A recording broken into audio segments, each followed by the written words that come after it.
cada vez mais o movimento da vida me levando a compreender a partir da minha experiência e da experiência de vejo quem vivendo ao meu lado, que a verdadeira experiência de Deus, ela nos posiciona num contexto de maturidade que nos livra de todos os pesos e as amarras que o infantilismo nos coloca.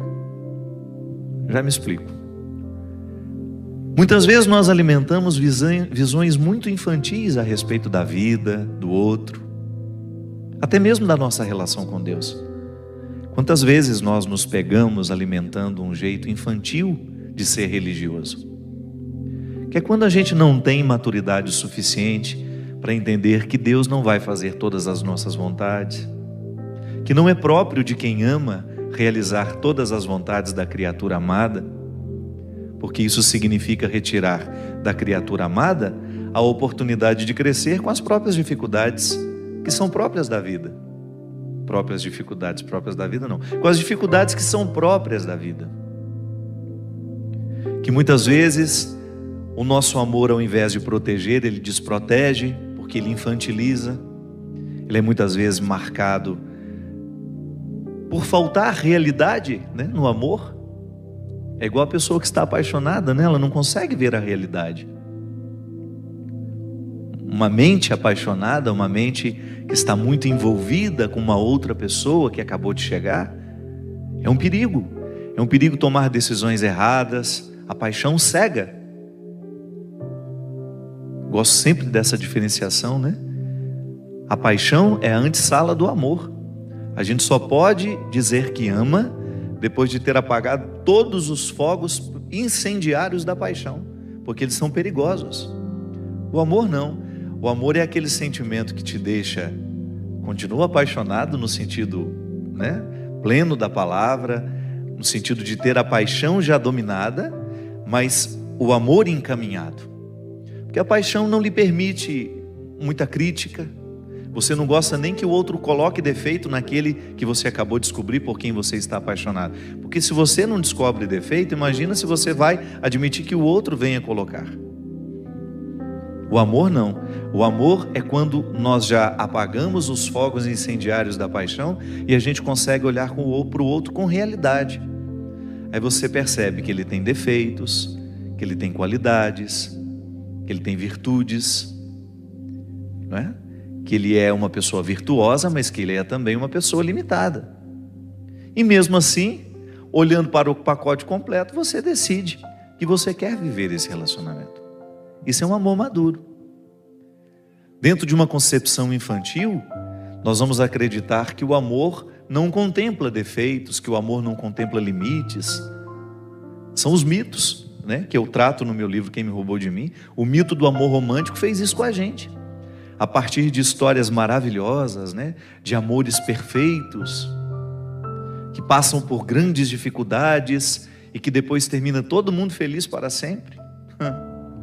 Esse feliz para sempre, ele existe desde que você compreenda esse feliz para sempre como uma luta diária para que o contentamento de estar um com o outro nasça da luta, do empenho de fazer essa relação dar certo. Nós não temos o direito de pegar os contos de fadas e trazê-los para a nossa vida como se nós tivéssemos a obrigação de desempenhar os mesmos papéis daqueles que estão escritos na literatura. Não. E é por isso, minha gente, que eu gosto de frisar sempre que o contexto da religião tem de ser o contexto do amadurecimento humano. Nós não podemos dobrar os nossos joelhos no chão para rezar a Deus, esquecendo as nossas causas. Nós não temos o direito de viver uma mística que nos aliene, que nos impeça ou que nos prive de pensar as questões humanas. Nós não temos o direito de viver um relacionamento com Deus que não nos coloque na obrigação diária de olhar para aquilo que nós estamos vivendo, para aquilo que nós estamos escolhendo, para aquilo que nós estamos pensando. E dar uma limpada nesses excessos, né? Essa música fala justamente disso, essa que a gente acabou de cantar. Ela mostra os contrários da vida. Nada é só bom, nada é só ruim. O avesso tem seu lado direito. Um tecido, quando você olha para ele, você tem de pensar que existe um avesso que o sustenta, que é tão importante quanto o lado direito. De nada vale, né? Você fazer uma roupa bonita, com tecido de qualidade por fora, se você não dá a mesma qualidade ao tecido por dentro. É assim. A experiência humana é a mesma coisa.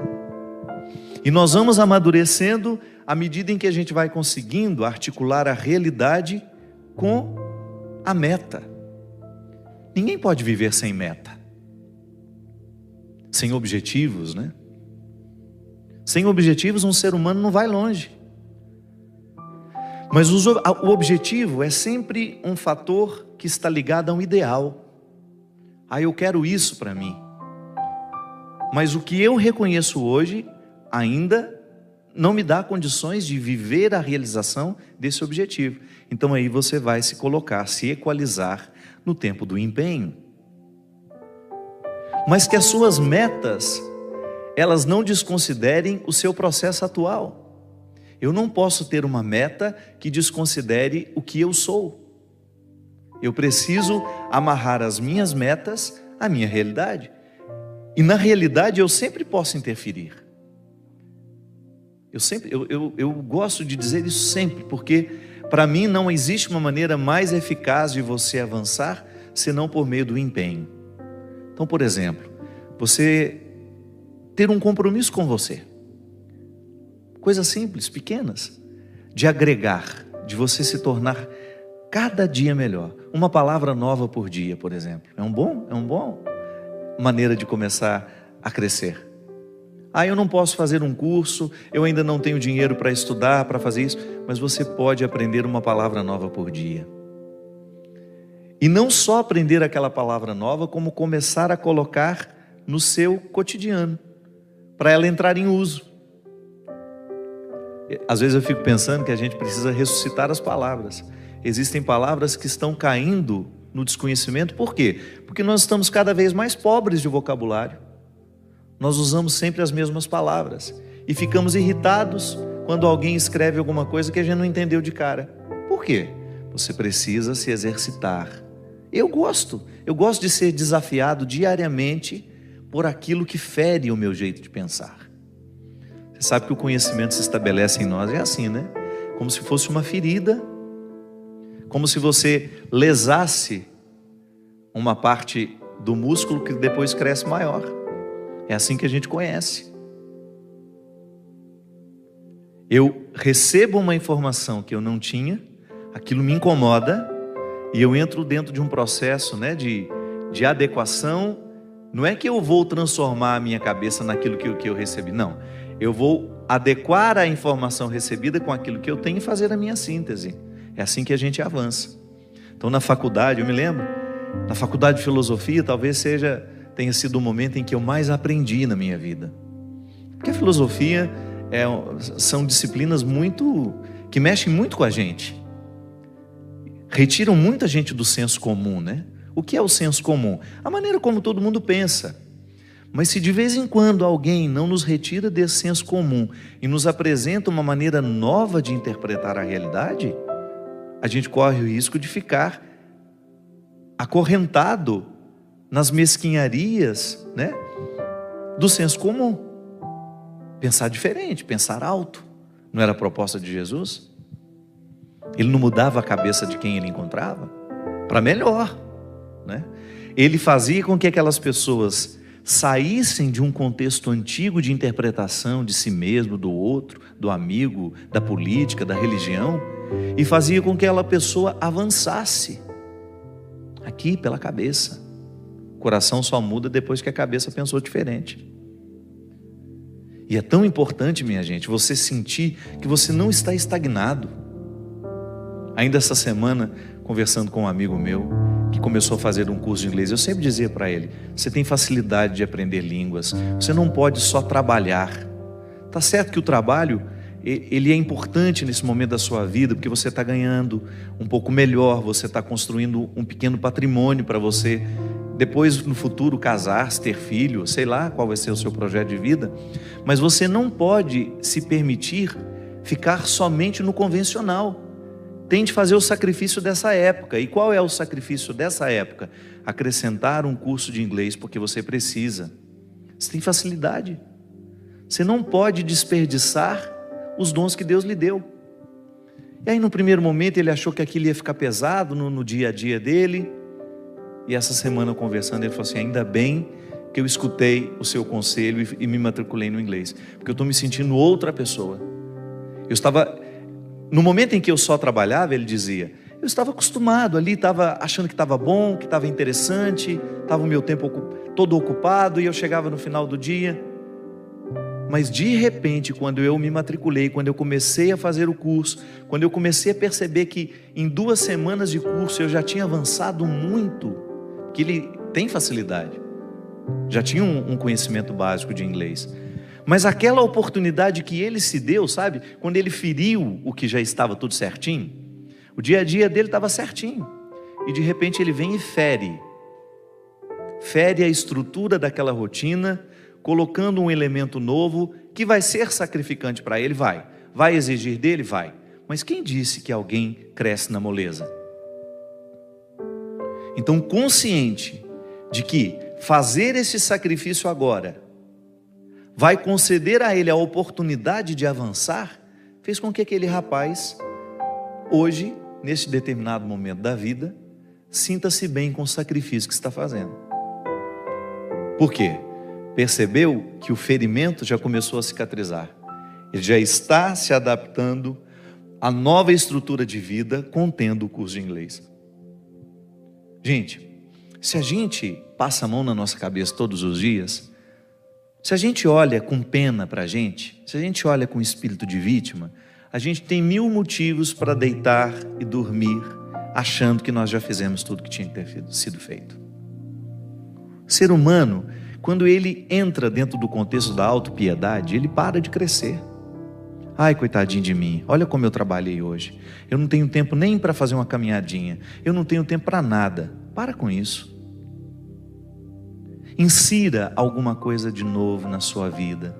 E faça de tudo para que isso que você fere. Então você tem uma rotina que já é pesada, eu sei. Mas coloque alguma coisa que vai qualificar a sua vida. Incremente, ainda que seja, olha, a partir de hoje, meia hora do meu dia vai ser para ler.